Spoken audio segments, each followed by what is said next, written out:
한 1990년도 초중반이었던 걸로 기억하는데, 정확한 기억은 이제 시기는 잘 기억나지 않은데, 제가 20대였던 것 같아요. 친구와 함께 제가 서울에 있을 때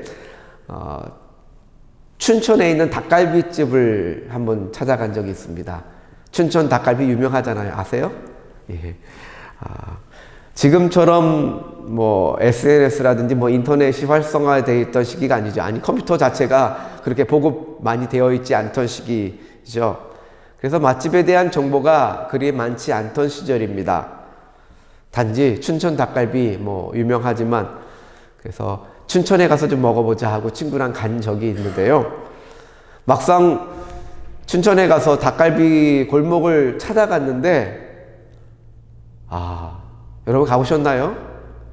여기저기 다 춘천 닭갈비예요. 여기저기 다, 한두 집이 아니에요.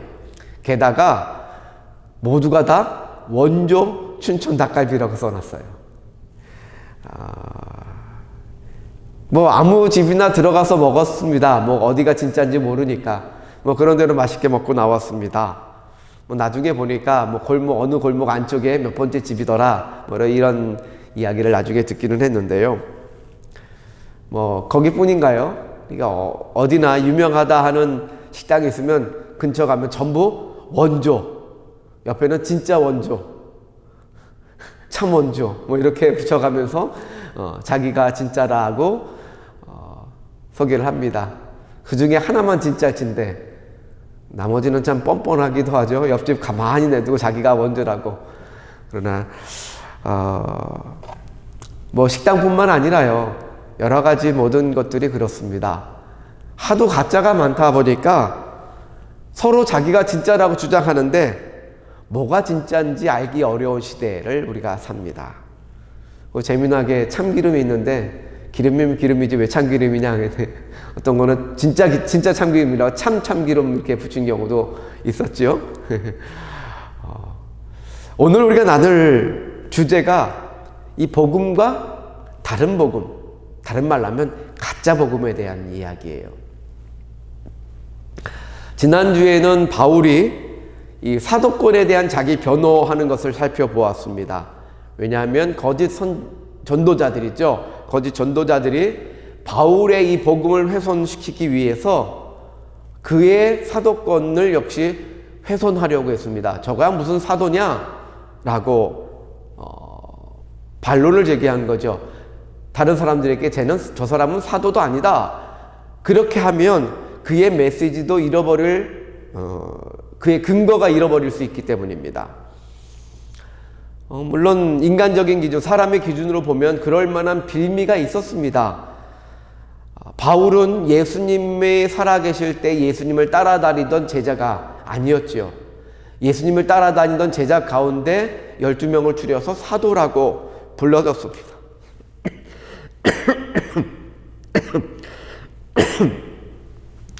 그렇지만 그는 이미 예루살렘 교회에 의해서 공인된 사람이고요.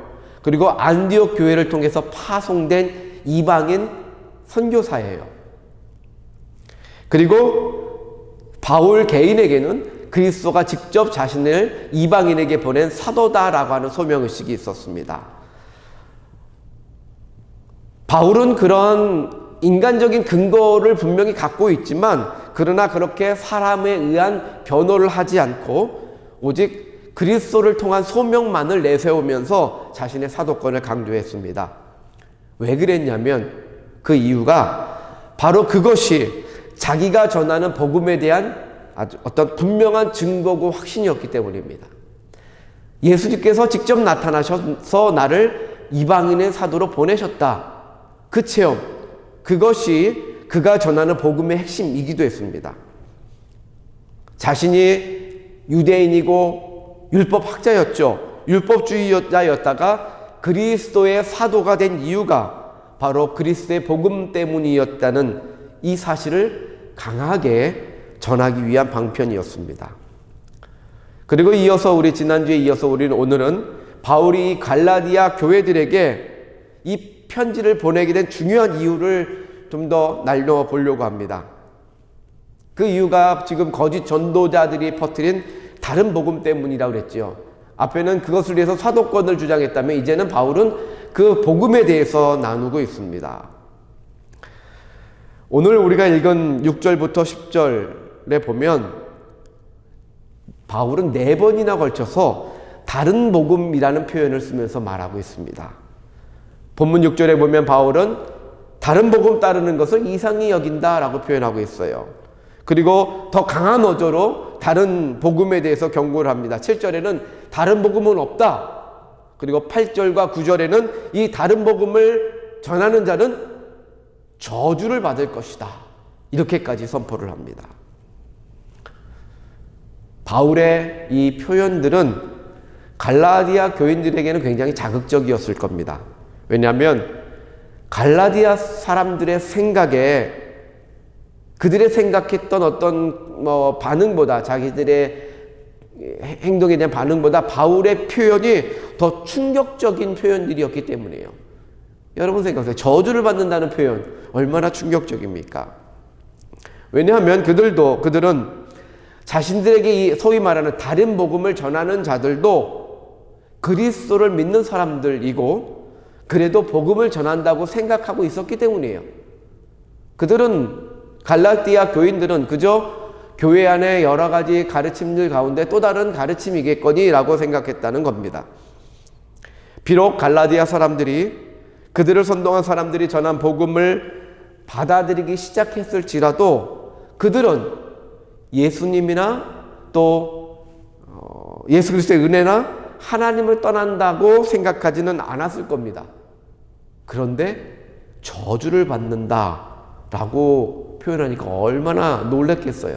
놀라지 않을 수가 없었을 겁니다. 그렇다면 바울은 왜 그렇게 다른 복음에 대해서 저주를 하면서까지 말하고 있을까? 저주를 했다는 것은 이 다른 복음은 진짜 복음이 아니다. 가짜다 이 말이에요. 복음에 뭐 여러 종류가 있는가? 그것이 아니라는 겁니다. 바울의 표현에 따르면 다른 복음은 없다. 다른 복음은 없다. 그것은 가짜다. 그래서 그것을 따르면 너희들이 그것을 따라 믿음 생활을 하겠다고 하면 망한다. 그것을 전하는 자들은 저주를 받을 것이다. 다윗이 이 다른 복음이라고 표현을 썼는데 이 표현은 누가 먼저 썼을까?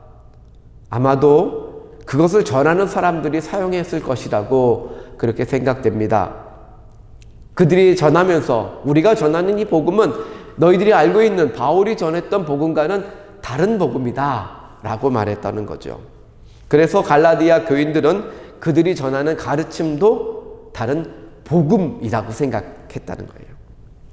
그러면 그 다른 복음의 내용은 뭐냐 하는 거예요. 간단하게 말하면 이 다른 복음은 율법주의로의 환원이에요. 그 중에서도 특별히 할례 의식을 가지고 이 사람들, 이 이방인들을 현혹한 겁니다. 이방인들에게 그러니까 유대인들이 갖고 있었던 구원받은 징표, 구원받은 백성이 유대인들이 자기들의 선민의식이잖아요. 이방인들도 유대교를 따르면 유대인이 될 수 있었어요. 구원받은 표를 받을 수 있었습니다. 여러 절차들이 있는데 가장 중요한 절차가 할례를 받는 거예요. 그렇게 몸의 징표를 가짐으로써 나는 유대인이 되었다. 나는 구원받은 백성이 되었다라고 하는 징표를 받는 거예요. 그리고 그것으로부터 시작해서 율법의 의무가 그들에게 주어지는 거죠. 그러나 바울이 그들에게 전해준 복음은 그런 것이 아니었습니다. 물론 바울은 적어도 율법 자체를 무시하는 사람은 아니에요. 하지만 구원을 위하여 할례를 받아야 하고 율법을 지켜야 한다고 하는 전제는 동의하지 않은 사람이에요. 거기서 벗어나온 사람이죠. 할례가 구원받은 징표가 아니고 할례를 받으려면 육신이 아니라 마음의 할례를 받아야 한다고 그는 주장한 사람입니다. 로마서 2장 29절에 보면 오직 이면적 유대인이 유대인이며 할례는 마음에 할지니 영에 있고 율법 조문에 있지 아니한 것이라. 그 칭찬이 사람에게서가 아니요 다만 하나님에게서니라. 사람에게 보이려고 할례 받지 말고 그것을 가지고 내가 구원받은 백성이라고 말하지 말고 마음의 할례를 받아서 진정한 하나님이 원하시는 그런 삶, 그러한 순종의 삶, 그것으로 율법의 어떤 정신을 지켜라 라고 하는 것이죠. 그것이 바울이 율법주의에서 그리스도의 믿음으로 전환된 가장 큰 변화입니다. 그런데 이 다른 복음을 전하는 자들은 율법 의식, 그 중에 특별히 할례 의식을 가지고 이들을 현혹한 겁니다.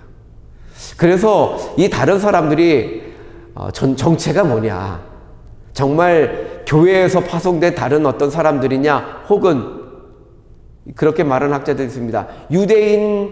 유대인이죠. 그야말로 유대교의 신봉자들이 이 전략을 바꿔서 복음을 깨뜨리려고 몰래 들어와서 다시 환원시키는 거죠. 그래서 율법주의를 심으려고 했던 것이냐. 그 정체는 나오지는 않지만 아무튼 이 사람들은 율법주의에 대한 신봉을 갖고 있는 유대인들이었다는 겁니다. 우리가 갈라디아 사람들에 대한 좀 동정과 이해를 한다면 그 당시 시대, 그 당시가 아직 이 그리스도교, 우리가 말하는 기독교가 유대교의 한 분파로 존재할 때라고 하는 사실이에요. 지난주에도 나눴지만요. 그들은 유대교 안에 유대교 여러 종파 가운데 그리스도교가 있다. 그리스도교라고 생각하지 않고 예수 그리스도의 도를 쫓는 이 파가 있다라고 생각한 거예요. 그러니 율법을 지키는 것이 그것을 강요하는 것이 그렇게 이상하게 다가오지 않았을 것입니다. 사실 기독교가 유대교로부터 분리된 것은 일부러 우리는 유대교와 다르다, 분리를 하자 이런 것이 아니고요. 유대교가 율법에 원래 있었던 율법의 정신을 제대로 지키지 못하고 행위에 치중해서 그 정신을 잃어버린, 그러니까 예수님의 가르침이죠. 예수님이 세우자 했던, 저들은 왜 율법을 지킨다고 하면서 율법 가운데 제대로 서지 않느냐, 율법의 정신을 무시하느냐, 그것에 따라서 율법 정신을 온전히 세움으로써 율법을 완성하고자 했던 그런 종파였다는 거예요. 그런데 유대인들이 그것을 용납하지 못하죠. 아니야, 겉으로 지켜야 돼. 행동으로 나타나야 돼. 행위로 그것을 따르는 것만이 구원 얻는 길이야. 여기서부터 갈라져 버리고 유대교가 이 그리스도교를 배척하게 된 거죠. 그래서 갈라진 거예요. 엄밀히는 유대교 논쟁을 하자면 참 유대교가 그리스도교인 거죠. 하나님의 선민 백성으로서의 원래 정신이. 그러나 유대교라고 하는 형태로 그들이 변개돼 버린 겁니다. 그들은 그렇게 율법을 주신 하나님의 뜻을 오해하고 율법 자체를 신봉하는 그런 잘못된 길을 걸어가고 있었습니다. 그래서 기독교와 유대교는 분리된 겁니다. 이 관계, 율법, 유대교, 또 그리스도 교회에 대한 관계에 대한 것이 바울이 갈라디아서 이제 3장과 4장에서 이제 설명하고 있고요. 그때 가서 우리가 보겠습니다. 자, 그렇다고 하면 갈라디아 사람들은 왜 이런 다른 복음에 빠졌을까라고 하는 거예요. 그것이 지금 말했던 것처럼 이 거짓 전도자들 때문이긴 하지만 그것의 유혹을 받았던 이유가 있습니다. 첫째는 예루살렘 교회의 무지라고 말할 수 있습니다. 예루살렘에 있는 사도들, 그들은 유대인들이잖아요, 전부. 유대인들이었기 때문에 아직 이방 세계에 대한 어떤 그 이해가 부족했어요. 그리고 유대인의 선민의식을 여전히 그들도 갖고 있기 때문에 이방 세계에 대한 어떤 담 같은 것을 가지고 있었습니다. 그들은 여전히 복음을 유대교적으로 이해했고, 그래서 그리스도인들이 된다고 하는 것은 자기들처럼 유대교적 그리스도인이 되는 것으로 그냥 그렇게 생각하고 있어요. 물론 그들은 율법으로서의 자유, 특별히 할례로부터의 자유라는 사실은 알고는 있습니다. 그러나 자기들은 이미 할례를 받은 사람들이기 때문에 거기에 대해서 그렇게 어떤 높은 벽, 어려움 등을 느끼지 못했죠. 그러니까 이런 부분들을 굉장히 가볍게 취급해버린 겁니다. 그런 내용들이 이제 이후에 2장 이후에 이것과 관련된 지적을 바울이 베드로에게도 하고 하는 장면이 나오게 되고요. 그리고 두 번째 이유는 갈라디아 교인들 안에서 그 영향력으로요. 이러한 유대교적인 결핍의식들이 있지 않았는가. 유대인들과 달리 이방인들은 기독교인, 그리스도인이 되었지만 그들은 여전히 유대교 한 분파라고 생각하니까 유대교적인 어떤 징표를 갖는 것에 대한 갈증 같은 것이 있었을 것입니다. 유대인 그리스도인들은 할례나 무할례나 자유할 수 있었어요. 그러나 유대교에서는요, 한 번 개종하면 해야 될 어떤 단계들이 있지요. 여러 가지 것들을 요구합니다. 그러나 기독교인, 그리스도교회는 복음에는 그런 절차가 없었어요. 그냥 자유했습니다.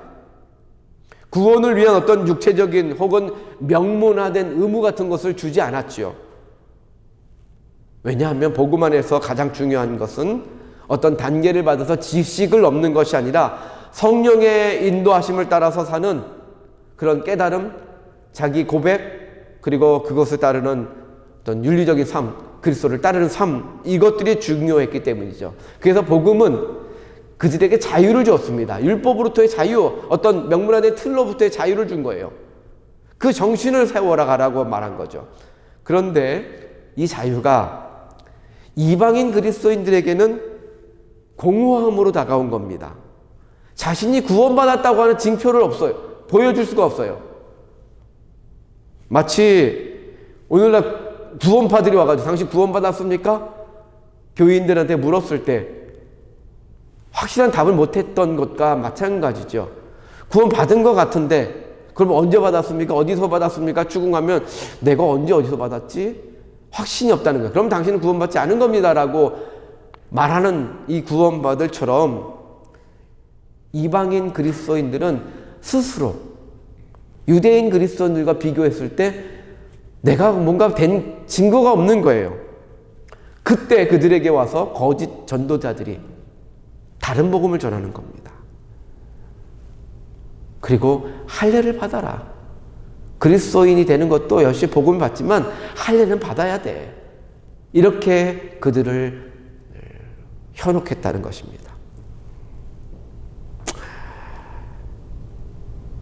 눈에 보이는 징표가 그들에게 주어지는 것이기 때문에 많은 갈라디아 사람들이 이 다른 복음에 마음을 뺏긴 거예요.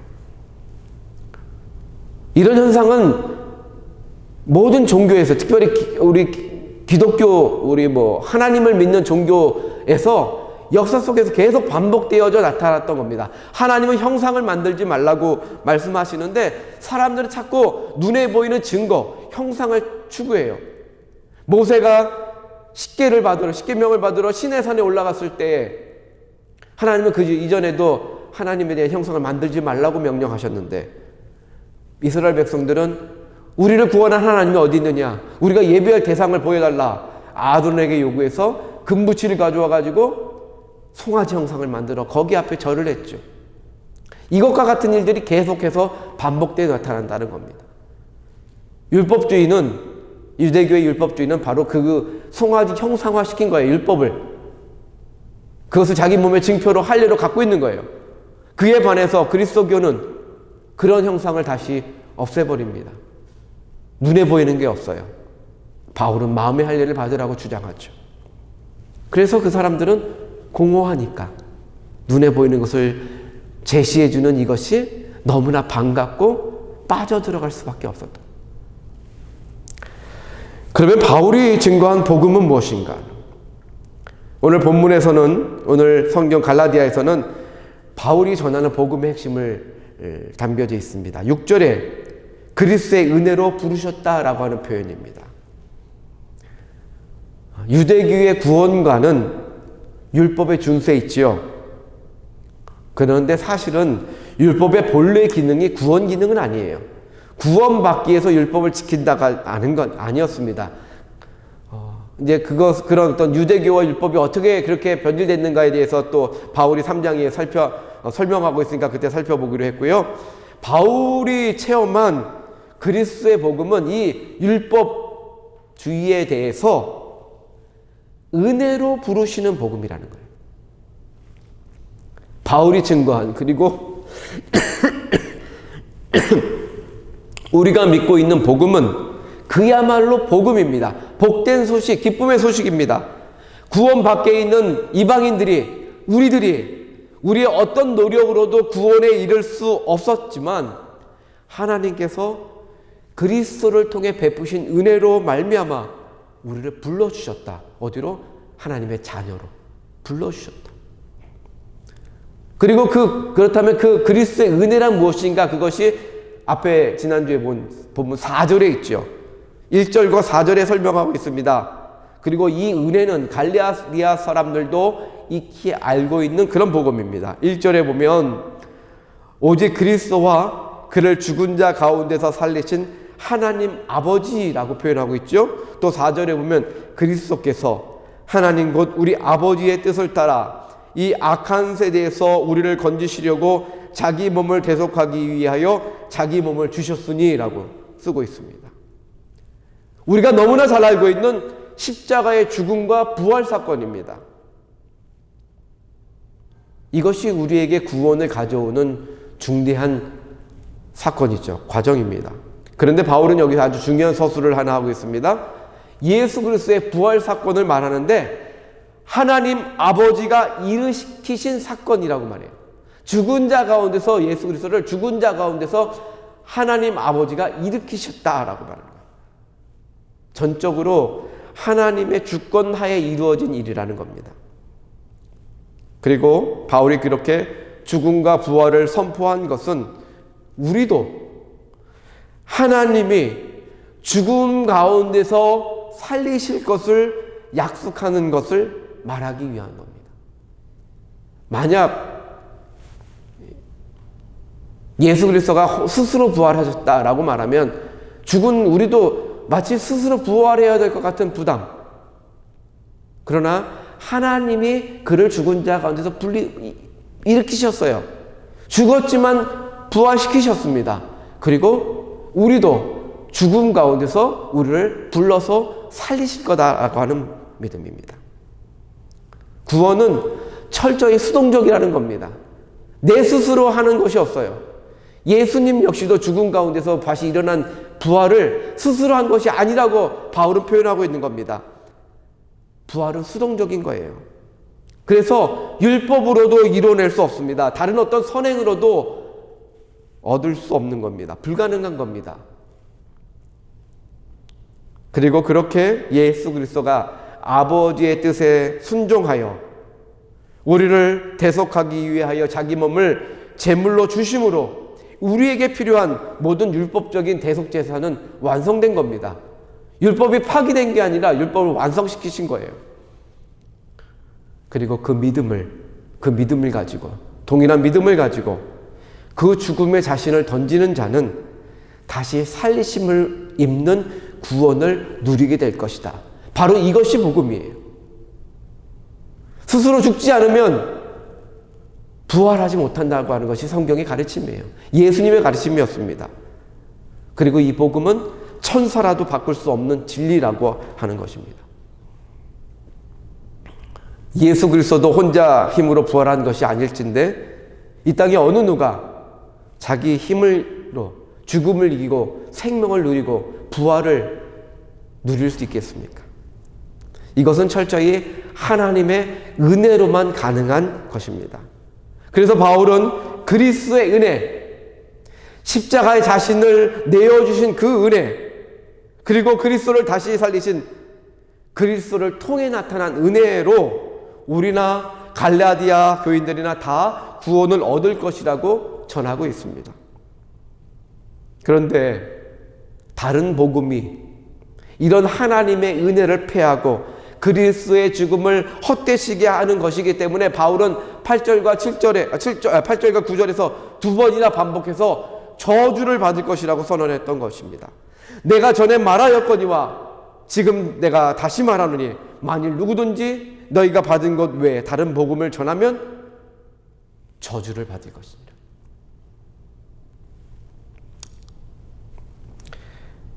마지막 10절에 바울은 말합니다. 내가 사람들에게 좋게 하랴, 하나님께 좋게 하랴, 사람들에게 기쁨을 구하랴. 내가 지금까지 사람들의 기쁨을 구하였다면 그리스도의 종이 아니라고 강한 어조로 말합니다. 이 구절을 바울이 언급한 이유는 아마도 이 바울의 복음에 대해서 유대교적인 다른 복음을 전하는 자들이 이런 모함을 했던 겁니다. 바울이 전하는 그런 복음은 당신들 듣기 좋으라고 한 것이다. 복음, 기쁜 소식이죠. 얼마나 기쁜 소식이에요. 그냥 하나님께서 우리에게 은혜를 베푸신다는데 우리의 공로가 필요 없어요. 그러니 그들이 보기에 율법을 열심히 지켜야 됐던 율법주의자들이 보기에 바울이 전하고 있는 복음은 사람들이 듣기 좋은 복음처럼 보여졌을 것이라는 겁니다. 그리고 그들은 그런 복음, 기쁜 소식을 왜곡시키고 그리스도를 믿되 율법 또한 무시하지 말아야 된다 라는 것으로 시작해서 다시 율법주의로 돌아오도록 그들을 현혹했던 것이죠. 그러나 그들이 몰랐던 것이 있습니다. 바울이 전한 그리스도의 복음은 기쁜 소식이지만 또한 쉬운 길이 아님을 그들이 간과했다는 겁니다. 여러분, 십자가의 길, 구원에 이르는 길은 은혜로 입는 것이지만 그러나 그 길을 선택하는 것은 결코 쉬운 길이 아닙니다. 그것이 역사가 증명하고요. 그리스도를 믿는다는 것은 결코 쉬운 것이 아니에요. 바울은 사람들이 듣기에 좋은 소식만을 전하지 않았습니다. 분명 복음은 기쁜 소식이지만 그렇게 구원받은 자들의 삶은 결코 쉬운 것만이 아니라는 것입니다. 바울은 구원받은 자들이 걸어가야 할 길에 대해서 성령이 인도하시는 삶에 대해서 이 바울의 갈라디아에 보낸 편지 5장 6장에서 이제 그래서 그렇게 길게 설명하고 있는 겁니다. 그것 또한 우리가 나중에 살펴보지요. 간단하게 말한다면 우리가 믿는 자의 길은 여전히 십자가의 길, 자신을 죽이는 길이어야 한다는 것이 바울의 가르침이고 예수님의 가르침입니다. 성경의 말씀입니다. 그래서 복음은 기쁜 소식이 돼, 그러나 그 길은 그 길로 가는 것은 좁은 길입니다. 좁은 문입니다. 갈라디아의 상황이 오늘날에는 없을까요? 오늘날의 다른 복음을 전하는 자들은 없을까요? 오늘의 다른 복음은 혹시 있다면 무엇일까요? 사실 다른 복음을 말한다는 것은 참으로 조심스러운 일입니다. 마치 어떤 교회나 어떤 설교 풍조나 어떤 이들에 대해서 섣부른 판단과 정죄가 될 수 있기 때문입니다. 또 서로가 자신만이 참 복음을 믿고 있다고 그렇게 확신하고 있고 주장할 것이기 때문입니다. 그래서 갈라디아서 이 6장 3절에 가면 바울이 말하죠. 만일 누가 아무것도 되지 못하고 된 줄로 생각하면 스스로 속음이라. 그 말씀이 여러 가지 영역이 있지만 이런 비판에 대해서도 우리가 잘 참고하고 생각해야 될 말씀입니다. 그렇기 때문에 우리가 다른 복음이 이 시대에 있는가, 무엇일까라고 말하기 전에 우리는 먼저 내 자신이 이 복음 위에 제대로 서 있는지를 점검해야 봐야 할 겁니다. 제가 여러분한테 말씀을 전하는데 이 복음 위에 바로 서 있는가? 그래서 이 점검을 자신에게 하고 또한 자신을 넘어서서 이제 우리 주위에서 이루어지고 있는 여러 가르침들, 어떤 사도에 대한 분별력을 갖게 한다면 좋을 겁니다.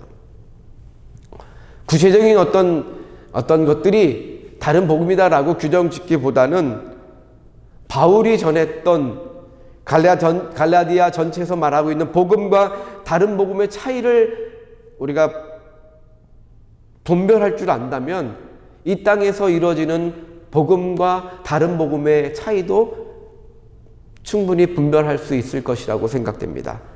바울이 말하는 것은 이 차이는 두 가지입니다. 첫째는 구원 방법에 대한 것이고 둘째는 구원받은 자의 삶에 대한 것입니다. 바울의 복음은 무엇을 말하냐면 첫째는 오직 은혜로 구원받았다. 구원은 수동적이다. 그리고 둘째로 구원받은 자는 성령의 인도하심을 받아 열매를 맺어야 된다. 이게 갈라디아 전체의 메시지예요. 그런데 다른 복음을 전하는 자들은 여전히 율법과 할례를 통해서 구원받음을 증거해야 된다고 주장합니다. 그러니까 구원받기 위해서 율법과 할례를 지켜야 된다. 그리고 삶에 대해서는 거꾸로 우리는 구원받았으니 자유를 누리면 된다. 구원과 자유라고 하는 이 두 가지를 완전히 뒤바꿔 놓은 것이 다른 복음을 전하는 자들의 태도였습니다. 오늘날도 이와 같은 혼란은 존재합니다. 오늘날 우리 기독교 신앙, 특별히 개신교 신앙에서도 이런 모습을 보이는데 적어도 개신교 신앙에는 한 가지는 동일하게 붙잡고 있어요. 그것은 구원에 대한 태도는 동일하게 고백합니다. 오직 은혜로 구원을 받았다. 이건 모든 사람들이 다 공감하고 공유하고 믿고 확실히 붙잡고 있는 부분들이에요. 그러나 성도의 삶에 대해서는 여러 다양한 주장들이 나타납니다. 구원받았으니 이후의 삶에 대해서는 아무런 신경을 쓰지 않아도 된다. 우리는 자유인이다. 성경이 말하고 있는 자유를 오해하는 거죠. 바울이 전한 복음은 율법으로부터의 자유, 구원받기 위해서 노력하는 그 얽매임, 이것으로부터의 자유를 말하는데 이것이 오해되고 있는 거죠.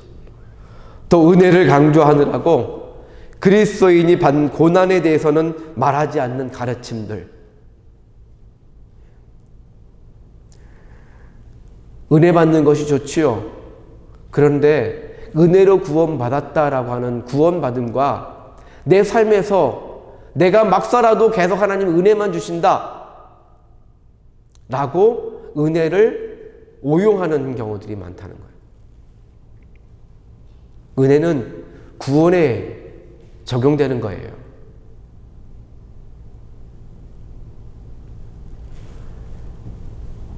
또 하나님을 믿는 것인지 자신의 신념과 성공을 믿는 것인지 애매한 경우들, 그런 경우들 많지 않습니까? 성공주의 어떤 이런 것들.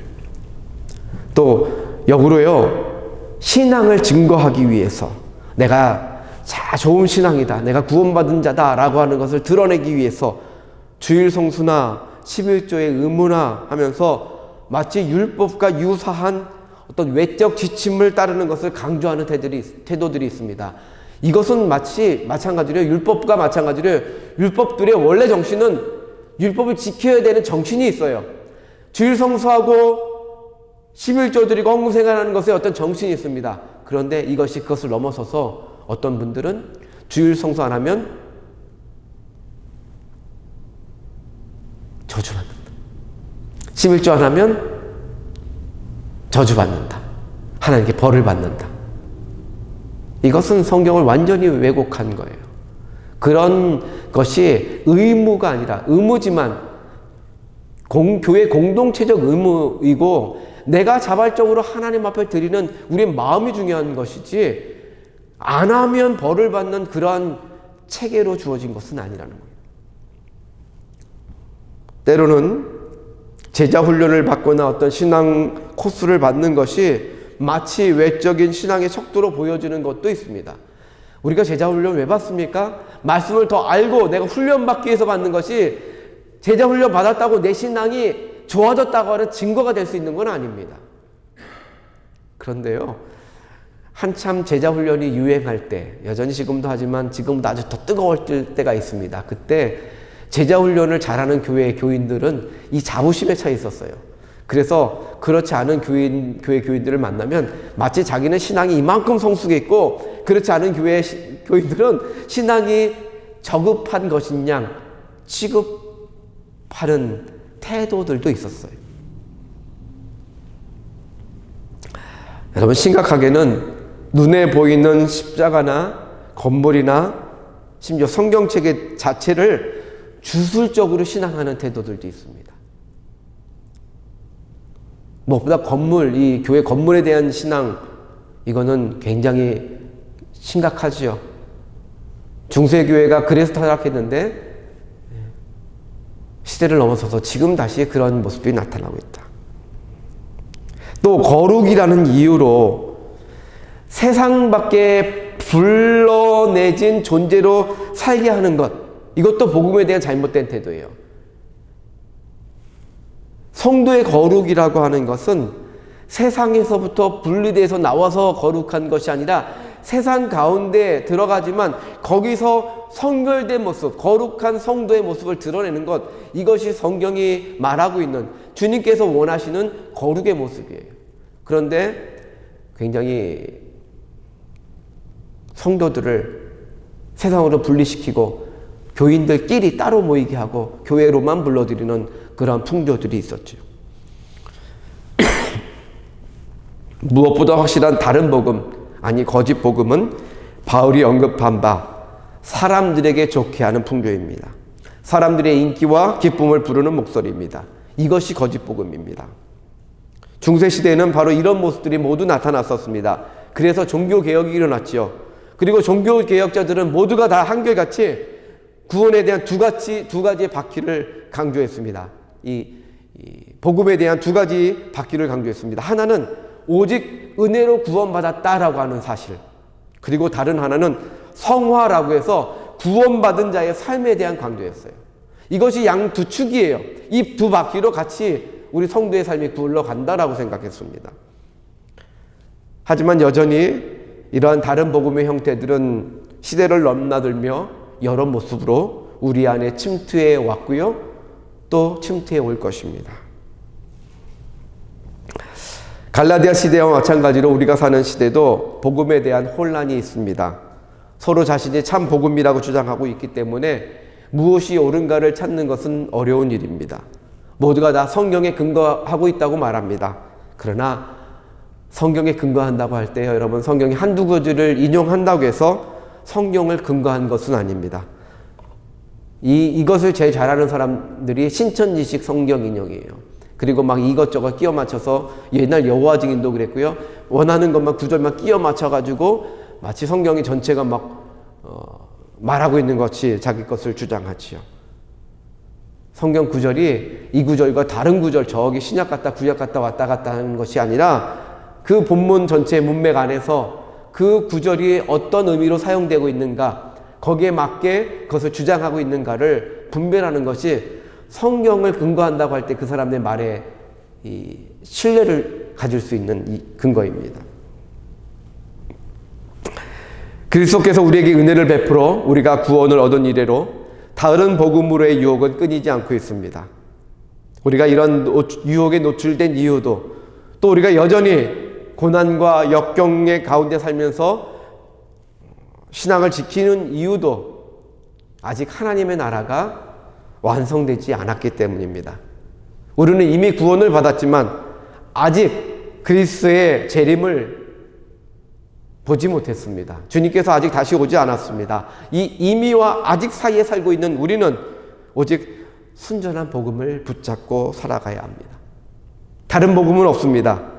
오직 은혜로 부르셨다는 그 복음만이 있을 뿐입니다. 예수가 주님이시다라고 하는 믿음으로 살 때 우리는 이 두 마리 토끼를 다 잡을 수 있습니다.